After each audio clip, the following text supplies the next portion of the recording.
예. 뭐 중간에 이제 코로나가 심해져서 오전 예배만 드린 적도 있었고, 그래서 그러긴 했지만 그래도 횟수로 보면 거의 한 2년, 뭐 연도수로 보면 거의 한 3년이 된 거죠. 근데 뭐 이제 2022년 이제 초반이기도 하고 그러니까 한 2년 정도 만에 좀 마무리를 하게 되는 것 같습니다. 자, 오늘 부분 보시고 또 전체적으로 우리가 한번 확인하는 시간을 갖고 마치도록 그렇게 하겠습니다. 352페이지입니다. 선지자부터 보시면 돼요. 지난주에 좀 애매하게 끝났죠. 네. 위에서 첫 번째, 두 번째 단락, 그 마지막 부분, 이제 성경을 인용하는 그 바로 윗부분입니다. 자, 선지자 예레미야의 책에 보면 하나님의 다른 명령이 또 나온다. 너희는 내가 사로잡혀 가게 한 그 성읍 바벨론에 평안하기를 힘쓰고 위하여 여호와께 기도하라. 이는 그 성이 평안함으로 너희도 평안할 것임이니라. 보라, 이스라엘 사람들이 재산을 모두 빼앗겼고 자기 고향에서 쫓겨나 포로로 끌려갔고 비참한 종살이를 하게 되었는데 정복자의 번영을 위해 기도하라는 명령을 받는다. 이것은 다른 곳에서 우리가 우리를 핍박하는 자를 위해서 기도하라는 명령을 받는 것과 다르지 않다. 받는 것과는 다르다. 하지만 정복자의 나라가 안전하고 평안하게 보존되어 그 아래서 이스라엘 사람들 역시 번영을 누리게 하기 위함이었다.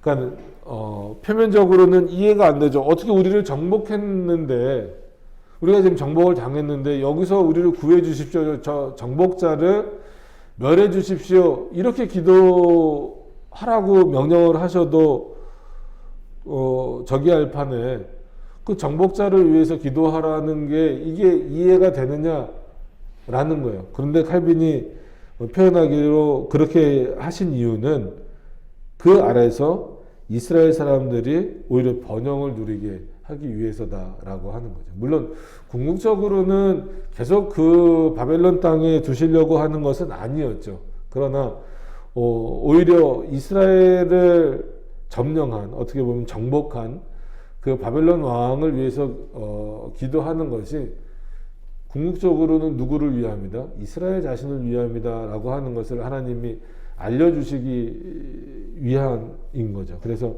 이게 영원토록은 아니고 일시적인 거죠. 그러니까 이스라엘 백성들의 유익을 위해서 일시적으로 그 바벨론 왕을 위해서 기도하라는 것이지, 그게 바벨론 왕을 위해서 기도하라는 것 자체가 그의 구원을 위해서라든지 그의 영혼을 위해서 기도하라는 방식과는 전혀 다른 것이다라고 하는 것을 인식을 하셔야 됩니다. 그래서 우리가 지금도 국가를 위해서 기도하라고 하는 것 자체가 그런 차원이에요. 좋은 정부, 나쁜 정부에 따라서 뭐 약간씩 달라질 수는 있지만 어쨌거나 그 국가가 국가로서의 역할을 감당하고 또 뭔가 그 위정자들이 한마디로 모든 그 계획하는 일들이 잘 돼야 결국은 그 안에서 국민들이 더 조금 좁은 의미로서는 교회가 그리고 성도들이 평안함을 누리고 위로감을 약간 뭐라 그럴까요? 이렇게 뭔가 이렇게 보호받는 느낌을 받으면서 살아갈 수 있기 때문에 국가와 위정자들을 위해서 기도하라 이런 겁니다. 그러니까 그들이 하나님 보시기에 합당하다 꼭 이런 것만 따지는 것은 아니다라는 거죠. 일단 조금 보시면서 그런 부분들을 한 번 더 확인하셨으면 좋겠습니다. 다윗을 보면 이미 하나님의 세우심으로 말미암아 왕이 되기로 정해져 있었고 하나님의 성류를 기름 부음을 받았지만 그가 아무런 잘못도 없이 부당하게 사울의 핍박을 받을 때, 그죠? 이미 사울에게 쫓겨 다닐 때 이미 그는 기름 부음을 받은 자였잖아요. 자기 목숨을 노리는 자의 머리를 신성 불가침으로 읽었다. 그죠? 그래서 잘 아시는 것처럼 몇 번 정도 다윗이 가는 사울을 거꾸로 죽일 수 있는 기회가 있었나요? 한 3번 정도 그런 기회가 있었잖아요. 그럼에도 불구하고 그때마다 어떻게 보면 지금 저 사울 왕을 죽이지 않으면 거꾸로 누가 당하는데 다윗이 당할 수밖에 없잖아요. 그리고 어쨌거나 다윗은 도망자의 입장이고 사울은 그냥 쫓아오는 것도 아니고 한 국가의 왕이란 말이에요. 그러니까 모든 전력을 다해서 다윗을 죽이려고 쫓아올 수 있었음에도 불구하고 거꾸로 그런 어떤 위협에서 벗어날 수 있고 자기가 하나님으로부터 기름 부음 받았다라고 하는 것도 다윗이 인식하고 있음에도 불구하고 그럼 그럴 수 있잖아요. 너도 기름 부음 받았어? 사울 너도? 근데 나도 기름 부음 받았어. 너는 분명히 하나님 앞에서 잘못했잖아. 그래서 내가 또 왕이 된 건데 그러니까 너는 내 손에 죽어도 돼. 그게 하나님의 뜻이야. 이렇게 생각할 수도 있었는데 다윗은 오히려 그런 기회가 있을 때마다 그렇지 않다. 그의 머리는 누가 세우셨다? 하나님이 기름 부어 세우셨다라는. 그래서 그런 것들을 존중해서 읽으면서 왜 이럴까라고 이해가 안 되는 분들도 있다고 그래요. 이해가 안 되는 경우도 있고. 그냥 그거를 왜 이해가 안 됩니까라고 막 몰아붙이기보다도 이런 내용들을 이해하지 못했기 때문에 나타나는 결과물들인 거죠. 자, 이는 주께서 사울의 머리를 왕의 영예로 성별하셨기 때문에 다윗이 뭐라고 말하냐면 내 손을 들어 여호와의 기름 부음을 받은 내 주를 치는 것은 여호와의 금하시는 것이니 그는 여호와의 기름 부음을 받은 자가 됨이니라. 그러니까 사울의 권위를 높이는 게 아니라 사울에게 그런 기름 부음을 하신 누구를 높이는 차원이에요. 하나님을 높이는 거예요. 비록 그가 지금 잘못하고 있고 자신을 죽이려고 하더라도 나는 그 기름 부은 하나님의 권위에 의해서 그 사울 왕을 내가 함부로 할 수는 없다. 결국은 그가 잘못했다라고 한다면 기름 부으신 하나님께서 그를 벌하실 것이다. 내가 할 수 있는 것은 아니다라고 하는 것을 분명히 말하고 있어요. 또 이렇게 말합니다. 내가 왕을 아껴 말하기를. 아낀대요. 참 이런 표현 쓰기 어렵죠. 내가 왕을 아껴 말하기를 나는 내 손을 들어 내 주를 해치지 아니하리니 그는 여호와의 기름 부음을 받은 자가 됩니다. 그러니까 사울이 이렇습니다라는 게 없어요. 어떤 의미에서 사울이 중요한 게 아니라 사울에게 누가 기름을 부으셨느냐가 지금 다윗에게 있어서는 중요하다라는 거예요. 또 이렇게 말합니다. 누구든지 손을 들어 여호와의 기름 부음을 받은 자를 치면 죄가 없겠느냐. 그냥 이거를 너무 극단적으로 지금 사용해서 그러니까 목사를 함부로 하면 안 된다. 단순히 이런 논리로 가라는 건 아니에요. 또 그렇게 사용돼서 참 안타깝기도 하지만 여호와께서 사시거니와 여호와께서 샀다라는 여호와께서 그를 치시니 그죠? 혹 죽을 날이 이르거나 혹 전장에 들어가서 망하리라. 여호와께서 하실 것이다. 이건 더 어떻게 보면은 확실하고 분명한 표현이에요. 나는 그렇게 하지 않겠다. 그러니까 내 손에 피를 안 묻히겠다. 이 정도가 아니라 나는 그러한 뭐라 그럴까요? 권세가 나에게 없다. 권위가 나에게 없다. 내가 아무리 똑같이 기름 부음 받은 자라 할지라도 어떤 방식으로 하실 거냐면 하나님께서 그를 치실 거다. 어떻게 치실지는 모르지만 죽을 날이 이르거나 아니면 전쟁에 들어가서 죽게 하실 것이다. 내가 손을 들어 여호와의 기름 부음 받은 자를 치는 것을 여호와께서 금하셨다. 그건 또 다른 죄가 되기 때문에 하나님께서 금지시켰다라는 거예요. 그러니까 거꾸로 말하면 하나님께서 다윗으로부터 죄를 짓지 않도록 하셨다라는 거예요. 자, 353페이지 55번에 우리는 우리의 모든 윗사람들에게 이 같은 존경의 마음을 지녀야 하고 나아가 충성심을 최대한 보여야 한다. 그들이 어떤 종류의 사람이든지 전혀 상관하지 말고 말이다. 참 어려워요. 이런 표현을 쓰는 칼빈도 지금 이거를 누구에게 보내고 있는 거예요? 프란시스 왕에게 보내고 있잖아요.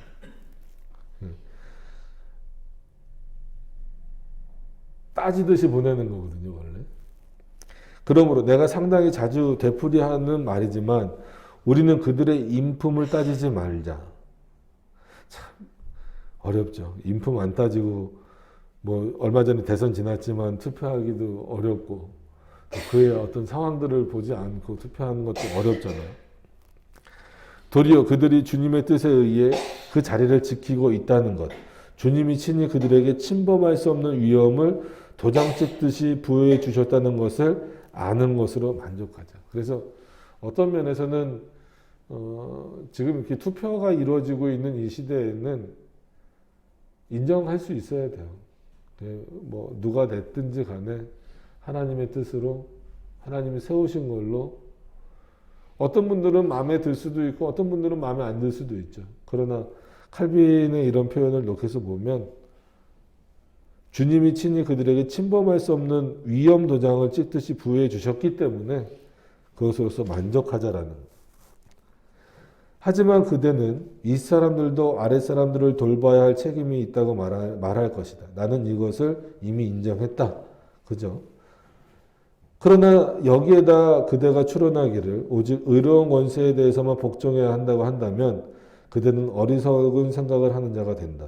그러니까 아니 무조건 순종하라고만 하지 말고 그러면 그 위에 있는 자들 그게 위정자가 됐든 뭐 높은 자가 됐든지 간에 아래에 있는 사람들을 잘 돌봐야 되지 않습니까? 그러지 않으면 그 사람이 어떻게 순종합니까? 우리가 순종할 수 있는 사람은 의로운 사람에게만 순종하고 의롭지 않는 자에 대해서는 순종하지 말아야 됩니다. 라고 말하는 사람들이 있다는 거예요. 이게 또 어떻게 보면 일반적인 논리죠. 그죠? 이는 남편은 아내에게 부모는 자녀에게 상호간에 의무로 매여 있기 때문이다. 부모들과 남편들이 자기네 의무를 방기한다 하자 부모들은 자녀를 노엽게 해서는 안 되는데 그들이 자녀들에 대해 완고하고 난폭하게 행동한다 가정해보자. 그래서 그들의 괴팍함 때문에 자녀들을 지나치게 괴롭혔다고 해보자. 남편은 자기 아내를 사랑하되 더 연약한 그릇처럼 아껴주라는 명령을 받았는데 그럼에도 아내를 험하게 취급한다고 해보자. 이런 경우 자녀들은 부모들에게 아내는 남편에게 복종을 별로 하지 않아도 되지 않을까? 이렇게 대부분 생각하겠죠. 그죠? 맨날 아버지가 들어와서 때려요. 아, 이런 아버지 없었으면 좋겠다. 이렇게 생각을 하잖아요. 맨날 남편이 들어와서 때려요. 야, 그런 남편하고 어떻게 살아? 그렇게 생각하지 않을까? 하지만 사악한 자들, 의무를 다하지 않는 자들에게도 복종을 해야 된다. 참 우리가 이해하기 어려운 논리를 지금 칼빈이 펴나가고 있어요. 그러니까 왜 이러는지에 대해서 이해를 하셔야 되는 거예요. 정말이지.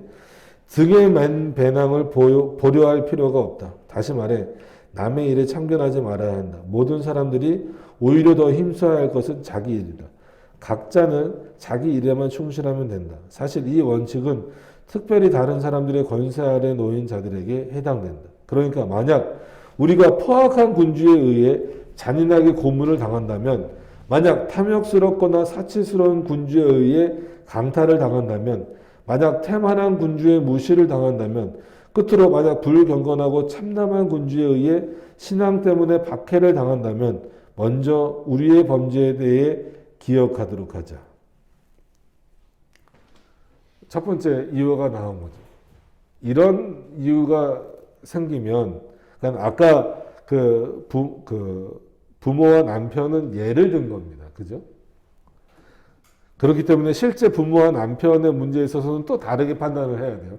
예를 든 것과 그거를 직접 해결하는 문제와는 다릅니다. 이렇게 그 폭군이 너희들에게 있다라고 한다면 먼저 너희 스스로를 돌아봐라. 그게 우선이더라는. 저 사람이 의로운 군주다. 저 사람이 폭군이다. 이거를 판단하기 이전에 그럼 왜 저런 폭군이 우리에게 있을까? 우리 안에 어떤 그 부분이 어떤 범죄한 부분이 있기 때문일까를 먼저 돌아보라는 거. 이게 우선이라는 거예요. 주님은 이러한 채찍질을 통해서 우리의 범죄를 징치하신다는 것은 의심할 여지가 없다.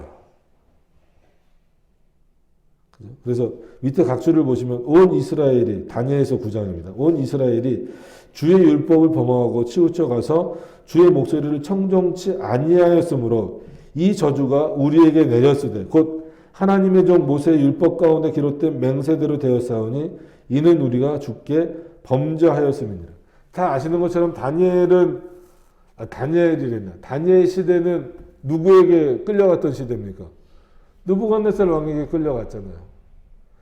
그것만 원망하지 말아라. 그리고 오히려 느부갓네살 왕에게 순종하라는 표현까지 썼잖아요. 다니엘서에 보면. 그 왜 그랬느냐? 그 원인이 뭐냐면 너희 온 이스라엘이 주의 율법을 범하고 치우쳐 가로되 주의 목소리를 청정치 아니하였기 때문이다라는 거예요. 이런 원인들을 먼저 찾으라는 거예요. 그래서 우리나라도 뭐 교회에 좀 뭐가 이렇게 문제를 일으킬 수 있을 만한 어떤 정권들이나 이런 부분들이 세워졌을 때 그것만 비판하기 이전에 한국 교회의 현상을 먼저 볼 줄 알아야 된다는 거예요. 어떤 면에서는 교회가 먼저 하나님의 말씀을 버리고 하나님의 말씀에 청종하지 않고 하나님의 뜻대로 살지 못한 그 결과가 교회의 길을 막는 정부들이 들어오게 되는 거예요. 그건 한국뿐만이 아니고 유럽도 마찬가지고 미국도 마찬가지예요. 근데 그거를 생각을 먼저 못한다라는 거죠. 그러니까 이런 칼빈의 지적을 좀 우리가 지금 이 시대에도 좀 깊이 생각해 봐야 됩니다. 다음으로 우리가 생각해야 할 것은 이 같은 악을 치료하는 것은 우리 몫이 아니라는 사실이다. 이게 두 번째로. 그죠? 그래, 그 악한 정부다라고 하자. 그거는 너희가 치료하는 게 아니라는 거예요. 누가 벌하시겠다? 하나님이 하실 거다라는 거예요. 우리에게 남는 것은 오직 이것뿐이다. 곧 주님의 도우심을 간구하는 것. 그러니까 오히려 더 기도하는 거죠. 국가를 위해서.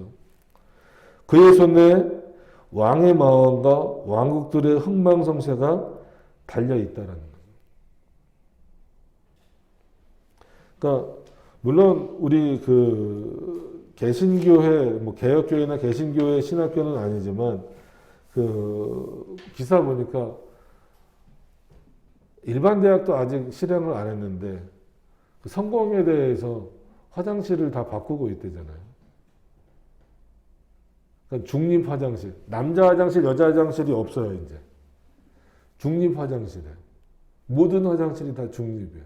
그래서 뭐 이거 그러니까 여자 전형적으로 여자 이렇게 치마 입은 표시하고 이게 여자 화장실이잖아요. 남자 바지 입은 표시 이게 남자 화장실이잖아요. 근데 모든 화장실이 이렇게 여자 표시가 있고 남자 표시가 있고 중간에 이런 거예요. 뭐 기사 찾아보시면 알겠지만 제가 그림을 잘 못 그려서 이거는 남자죠. 그죠? 이렇게 하면.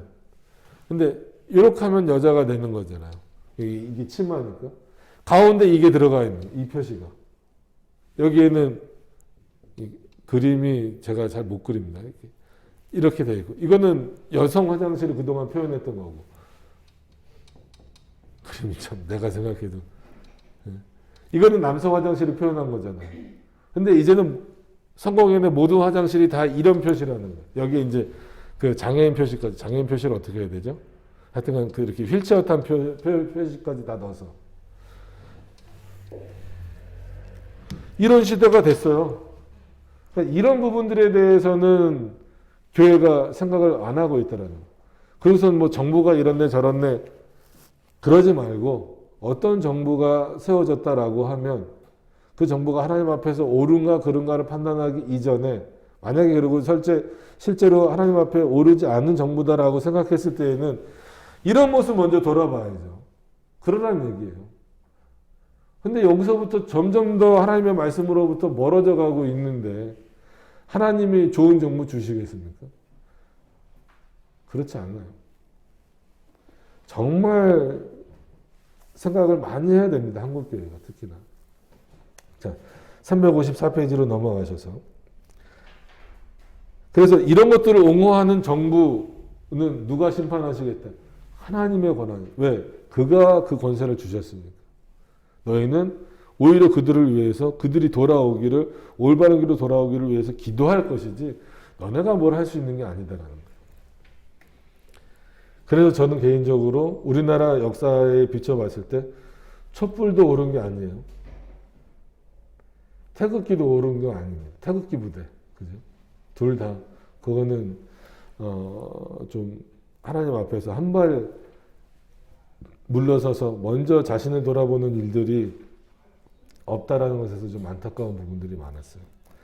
자, 하나님의 회 가운데 서시며 재판장들 중에서 판단하시되, 그의 기름 부음 받은 자에게 입맞추지 않은 모든 왕들과 땅의 재판관들이 그의 존전에서 넘어지고 짓밟힐 것이다. 악법을 제정하여 가난한 자들을 재판에서 억압하고 비천한 자들의 권리를 힘으로 짓밟고 과부들을 토색하고 고아들의 것을 약탈하는 자들도 마찬가지다. 하나님은 그냥 두시지 않으실 거다라는 거. 그리고 여기에 하나님의 놀라운 선하심과 섭리와 권세와 섭리가 드러난다. 이는 하나님이 때로는 그들 종 가운데서 공공연한 복수자를 세우사 그들에게 악랄한 권력자를 방벌하고 여러 가지 불의한 방법으로 억압받는 백성을 심한 환난에서 건지라는 임무를 맡기시기 때문이다. 또 때로는 하나님의 뜻과는 다른 생각을 하고 하나님의 뜻과는 다른 목적을 추구하는 자들의 광포함을 이러한 목적을 위해 사용하시기 때문이다.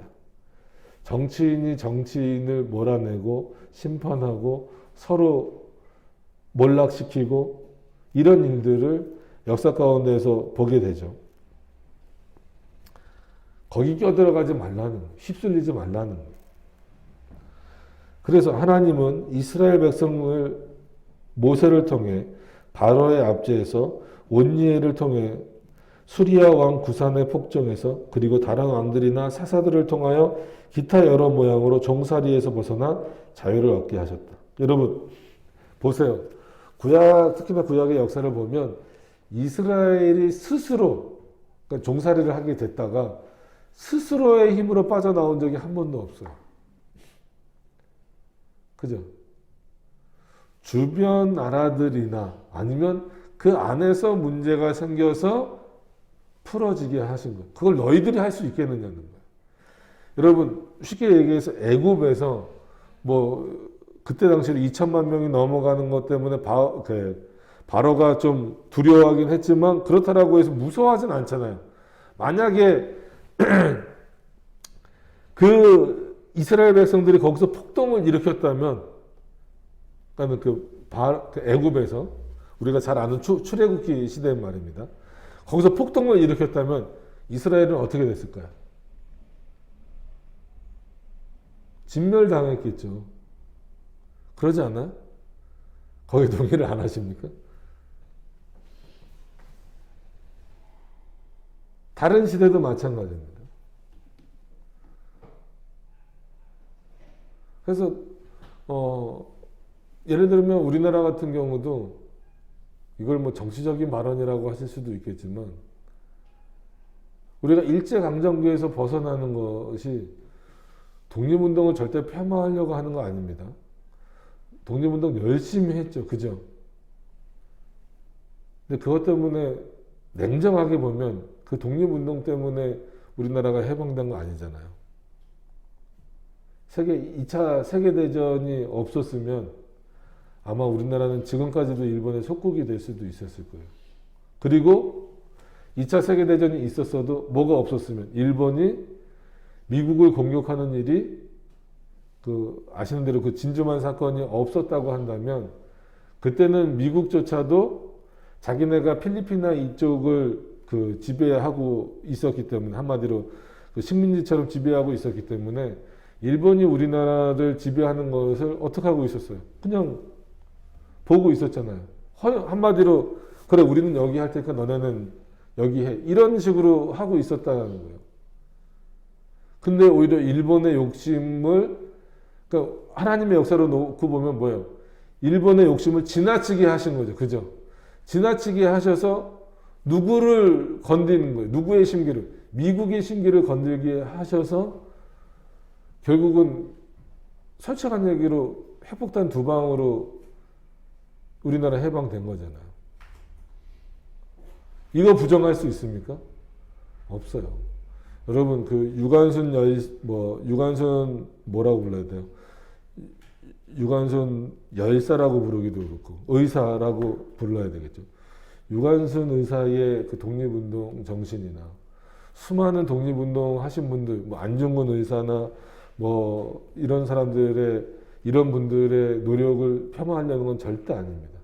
그럼에도 불구하고 현실적으로 우리나라가 독립할 수 있었던 거는 그러면 미국이 우리나라 독립을 위해서 핵폭탄 쏴줬을까요? 아니잖아요. 자기네 공격받은 것에 대하여서 보복하기 위해서 일본에다가 핵폭탄 2방 떨어뜨렸단 말이에요. 근데 그 결과가 어디까지 이어진 거예요? 우리나라의 해방까지 이어진 거예요. 이게 하나님의 역사라는 거예요. 여러분, 수많은 사람들이 독립을 위해서 일어났어요. 결과가 어떻습니까? 처참하잖아요. 그 일본 군을 이길 수 있어요? 못 이겨요. 그러면 바꿔 말해서 그러니까 일본에게 순종하고 살아야지, 그 말을 드리는 게 아니에요. 그 말을 드리는 게 아니에요. 당연히 대한민국 국민으로서는 목숨을 걸고 독립운동 해야 되지만 하나님의 섭리의 역사를 놓고 봤을 때에는 그 일이 그렇게 이루어지는 게 아니라는 거예요. 그러니까 역사가 그렇습니다. 역사를 통해서 놓고 보면 그런 일들이 많아요. 6.25 때도 마찬가지고.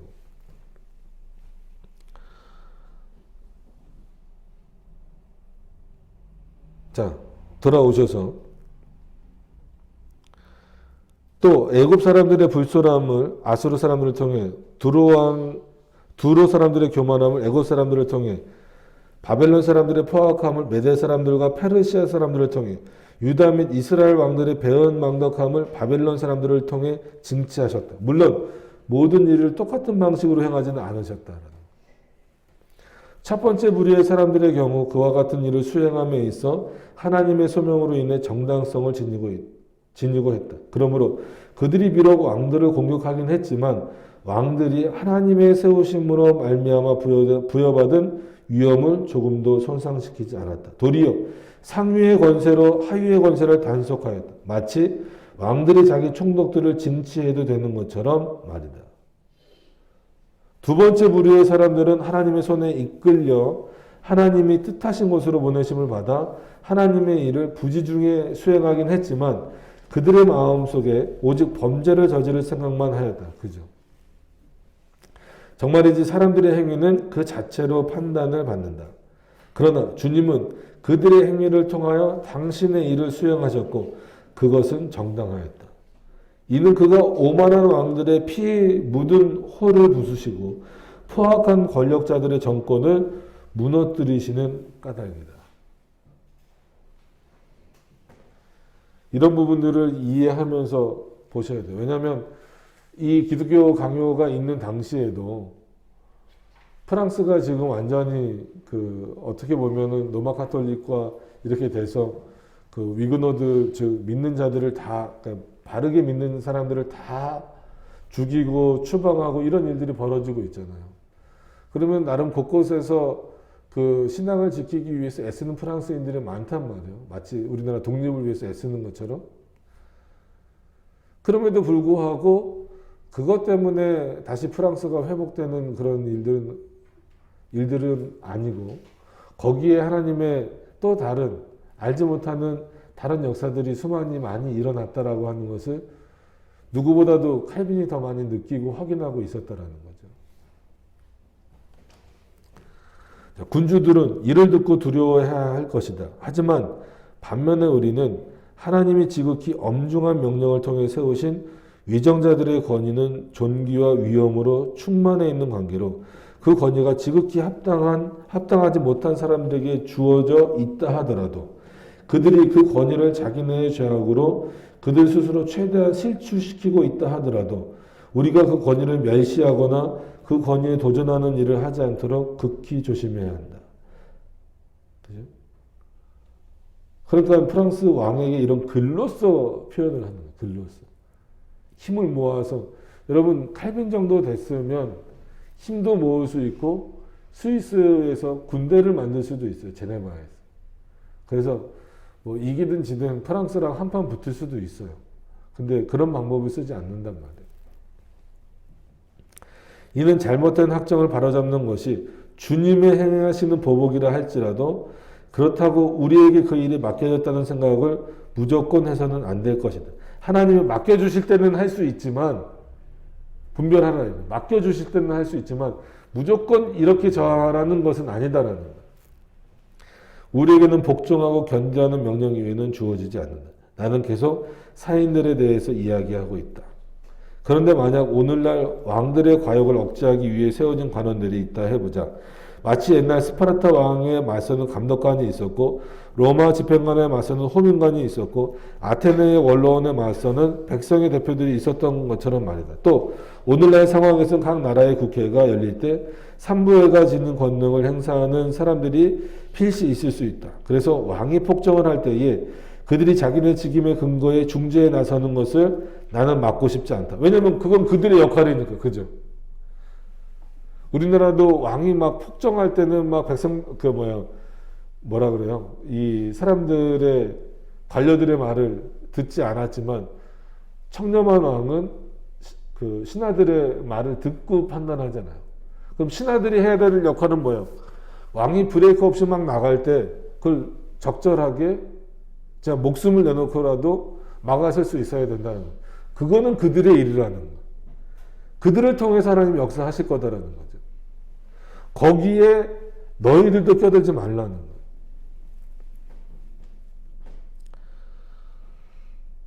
그래서 왕이 폭정을 행할 때 그들이 자기네 막고 싶지 않다. 거기까지 읽었죠. 만약 왕이 포악하게 광기를 부리면서 불쌍한 백성을 짓밟는 대로 그들이 눈을 감는다면 그들의 묵과는 흉악한 배신행위라고 단정한다. 이는 그들이 이를 통해서 백성의 자유를 부정하게 팔아넘기기 때문이다.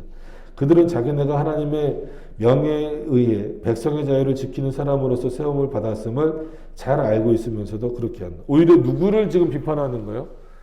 그 절대 권력인 왕이나 지금을 말하면 대통령을 견제하지 못하는 관료들을 욕하는 거예요.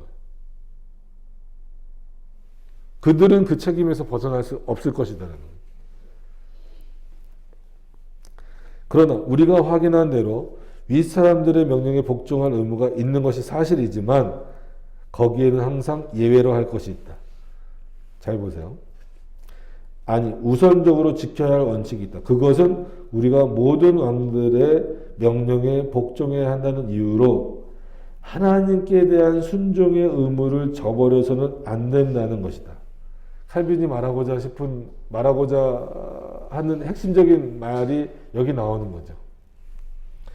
우리가 왕들의 명령에 복종하는 것은 그것이 하나님의 뜻이기 때문이다. 참 이거는 번복할 수 없다는 거예요. 어떻든지 간에 번복이 안 된다는 거죠. 우리가 보기에 저 사람이 저런 능력을 가져도 되나? 저런 권세를 가져도 되나? 싶을 때에도 그 마음을 변해서는 안 된다는 거예요. 그러므로 하나님의 명령이 왕들의 명령보다 우선이고 하나님의 존귀하심 아래 왕들의 홀이 들어가는 것이 합당하다. 그리고 정말이지 사람들을 만족시키기 위해 하나님의 진노를 산다면 얼마나 본말이 전도된 것인가. 본래 의미가 전도된 것입니다. 그대가 사람들에게 복종하는 것은 하나님 때문이 아닌가. 정확하게 지금 칼빈이 한 번 더 알려주는 거예요. 그 권세에 절대적으로 복종해라. 왜? 하나님이 주신 거니까. 그럼에도 불구하고 사람을 만족해 하기 위해서 하나님에게 진노를 사는 일이 벌어진다면 그때에는 그게 옳은 것입니다. 전도됐는데, 주객이 전도됐는데 그때는 너희의 생각이 달라져야 된다는 거. 칼빈이 기독교 강요를 쓴 이유도요. 여러분 이게 아무런 저항이 아닌 것처럼 생각하시지만 이 당시에는 엄청난 저항이에요. 다시 말하면 지금 우리나라 그 촛불 드는 역사나 태극기 들고 나가는 거 이상으로 강력한 저항이다라는 거예요. 왜? 프랑스 왕의 권세는 분명히 누구로부터 주어진 거예요? 하나님으로부터 주어진 거죠. 근데 지금 그 권세가 잘 사용되고 있습니까? 사용되고 있지 않습니까?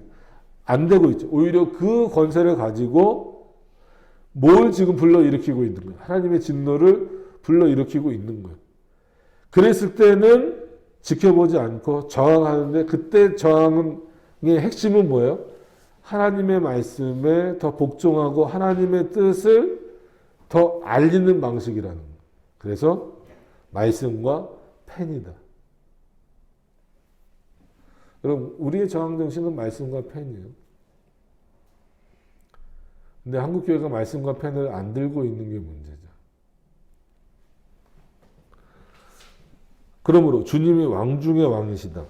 그가 거룩한 입을 여실 때 오직 그분의 말씀만을 그 누구의 말보다 먼저 들어야 하고 또 누구의 말보다 더 중요하게 여겨야 한다. 그 다음에 우리는 우리 위에 있는 사람들에게 복종한다. 여기서 순서를 명확하게 말하죠. 하나님에게 먼저 복종입니다. 그렇기 때문에 사람에게 복종해야 된다는 거예요. 그 권위를 주신. 그러나 오직 주님 안에서 그렇게 해야 한다. 그들이 만약 주님에 대항하여 무슨 명령을 한다면 그 명령은 전혀 아무런 의미가 없다. 지키지 말라는 거예요. 이것도 어려워요. 그러니까 앞에 왜 그런 악한 왕들에게 악한 위정자들에게 위정자들을 위해서 기도해야 됩니까에 대해서 반론을 제기했던 사람들은 그럼 이거 제대로 하고 있는 거예요. 하나님의 명령에 반대되는 거라면 그 명령은 전혀 의미가 없는 건데 그 명령에 대해서는 왜 아무 말도 못하고 있느냐는 거죠. 그리고 이런 경우 그들이 위정자로서 지닌 권위에 대해 우리는 전혀 존중할 필요가 없다. 뭔가 같은 칼빈의 글인데 앞에 내용하고 안 맞는 것 같죠. 앞에 내용은 아무리 악한 왕이라고도 존중해라 했는데 여기서는 뭐 때문에 존중하지 말라는 거예요. 우리 때문이 아니에요. 우리가 고통받고 힘든 거라면 하나님의 권위에 의거해서 존중하라는 거예요. 아무리 우리의 고통이 있더라도. 그러나 하나님의 말씀에 대적하는 것이라면 그때는 순종하면 안 된다. 그건 착한 왕, 악한 왕을 떠나서 권위를 어디다 더 높이는 거야. 하나님의 말씀에다. 그래서 지금 뭐 차별금지법이나 이런 부분들에 대해서 교회가 목숨을 걸어야 된다는 거예요. 예배 문제나 이런 문제에 대해서도. 당연히 단순히 뭐 폭력적 저항, 존 낙스는 폭력적 저항이고 칼빈은 뭐 비폭력적 저항이다 이런 걸로 싸우지 말고 여기서 대항하라고 했을 때는 칼빈에게도 나중에 폭력적 저항이 들어가요. 존 낙스도 무조건 막 가서 때려부시라는 얘기가 아닙니다. 말로 소통하지 않을 때 전쟁도 불사할 수 있는 뭐 때문에? 하나님의 말씀을 지키는 차원에서.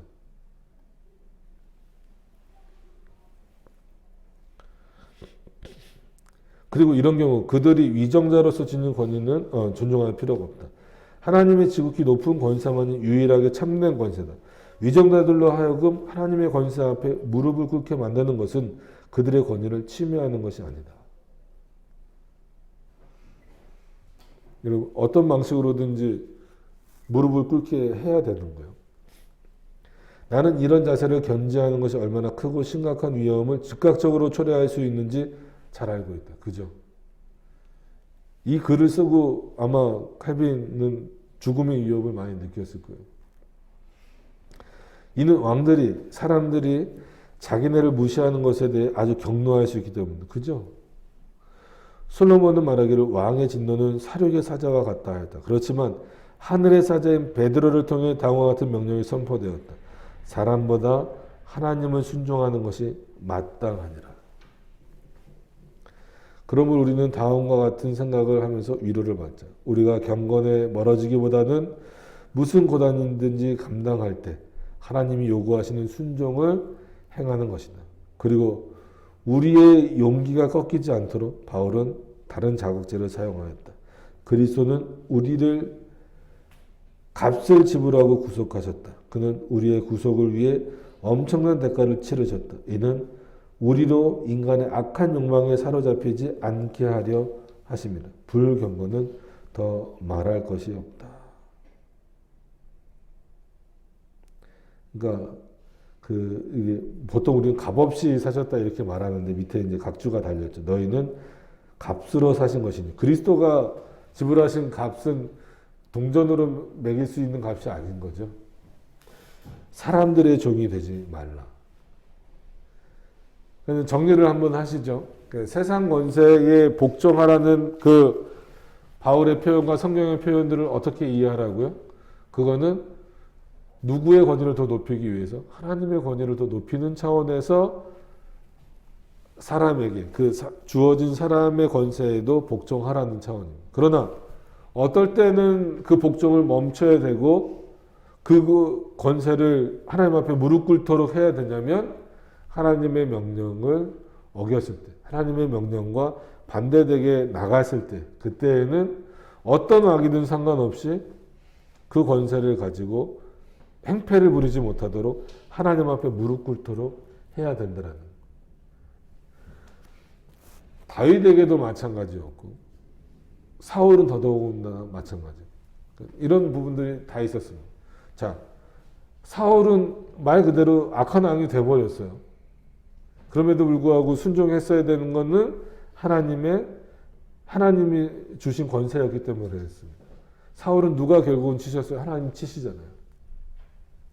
다윗은 어떻게 보면 선한 왕이잖아요. 그죠? 근데 그 선한 왕인 다윗도 하나님 앞에 잘못을 저지르죠. 그때마다 하나님께서 다윗을 그냥 넘어가시지 않았어요. 여러 사람들을 통해서 또 선지자 사무엘을 통하여서 그를 책망하시고 심판하셨더라는. 그러니까 이런 부분들을 놓고 봤을 때 우리가 국가를 향하여서 당연히 복종해야 됩니다. 이 국가 권세에 대해서. 그러나 이 국가가 하나님의 말씀을 가로막는, 교회의 존립을 가로막는 일이 벌어졌을 때에는 그때는 분명히 교회는 저항해야 되는 거예요. 그러니까 이 저항 정신이 없이 무조건적으로 사회 분위기에 휩쓸려서 나가지 말라는 거예요. 만약에 나간다 할지라도 길거리로 나가고 어디로 나간다 할지라도 분명한 목적의 의식을 가지고 방향성을 가지고 나가지 않으면 안 돼요. 그리고 먼저는 이 말씀과 펜을 들고 있지 않으면 제대로 된 저항 정신은 나올 수 없습니다. 그래서 여러 번 말씀드렸던 것처럼 이 코로나 시대 때 여러 가지 예배 문제나 이랬을 때 각 교단에서 어떤 이 예배나 아니면 차별금지법 이런 내용들 나왔을 때 낙태 문제 나왔을 때 그런 어떤 기독교적인 문제들이 나왔을 때 교단들에서 어떤 입장도 표명하지 않는 부분들은 우리 스스로가 직무를 유기하고 있는 거예요. 그런 부분들을 깊이 생각하셔서 저항 정신이 어떤 것인가, 하나님의 말씀에 위배될 때 그때는 세상 권력을 두려워하지 않고 저항할 수 있는 그런 정신이 분명히 있어야 된다라고 하는 것을 기억을 하시면서 세상에게 복종하는 것이 아니라 세상 권세를 인정하고 순종하는 것은 세상에게 복종하는 것이 아니라 그 권세를 주신 하나님에게 복종하는 것임을 다시 한 번 더 기억하실 수 있는 모습들이 되셨으면 좋겠습니다. 그런 차원에서 기독교 강요 여러 내용이 많이 있었지만 이것을 왜 왕에게 편지 형태로 보냈겠습니까? 그 왕이 이 내용을 보고 이 저항의 내용을 보고 변화되길, 자신의 권세의 무릎을 누구에게? 진정으로 그 권세를 주신 자인 하나님에게 무릎을 꿇게 하기 위하여서 이 저항의 내용을 보낸 거예요. 이거는 총칼보다도 더 무서운 저항의 내용이잖아요. 총칼은 순간적으로 없어집니다. 그죠? 칼로 베거나 총으로 쏴버리는 것으로 끝날 수 있어요. 그러나 이 펜으로 쓰여진 책은, 이 저항의 내용은 없어지지 않습니다. 지금도 여전히 우리에게 주어져 있잖아요. 왜 옛날 거를 가지고 헤매고 있냐고 하는 분들도 많이 있어요. 지금 시대가 이때는 우리나라로 말하면 조선시대였는데 그때 나온 책을 왜 지금도 붙잡고 있냐, 웨스트민스터도 마찬가지다 라고 하는 분들이 있는데 진리는 어느 시대나 변하지 않습니다. 성경의 권위를 뛰어넘으려는 거 아니에요. 이건 수도 없이 반복해야 되는 이유가 기독교 강요나 외민 얘기하면 그럼 그게 성경보다 앞섭니까? 이런 얘기가 너무 많으니까. 절대 그렇지 않잖아요. 성경의 권위 그 밑에서 성경을 보좌하고 성경을 더 성경되게 하는 내용으로서 우리가 기독교 강요와 외민을 가지고 있는 것이죠.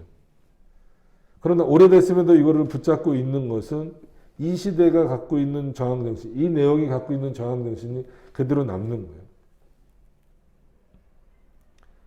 여러분, 쯔빙글리가 전쟁에 나가서 죽었잖아요. 그 기록만 남지. 전쟁에 나가서 사람을 반대편을 죽이고 뭐하고 그런 것은 무슨 내용인지 남아있지 않습니다. 오히려 찌빈 글리에 뭐가 남아요? 글이 남아있는 거죠. 그게 지금 우리에게 영향을 주는 거고 그 정신을 이어받아서 여전히 지금도 그 정신을 갖고 싸우는 거예요. 칼빈도 만약에 프랑스 왕에게 폭력으로 대들었다고 한다면 칼빈이 폭력으로 저항했다라는 내용만 남았겠죠. 근데 그가 저항의 내용을 글로 써줬기 때문에 지금도 우리가 어떤 저항 정신을 갖고 있어야 되는가를 보게 되는 겁니다. 지금 우리도 마찬가지예요. 어떻게 보면 가장 강력한 저항은 그런 차원의 글이라는 거예요. 글.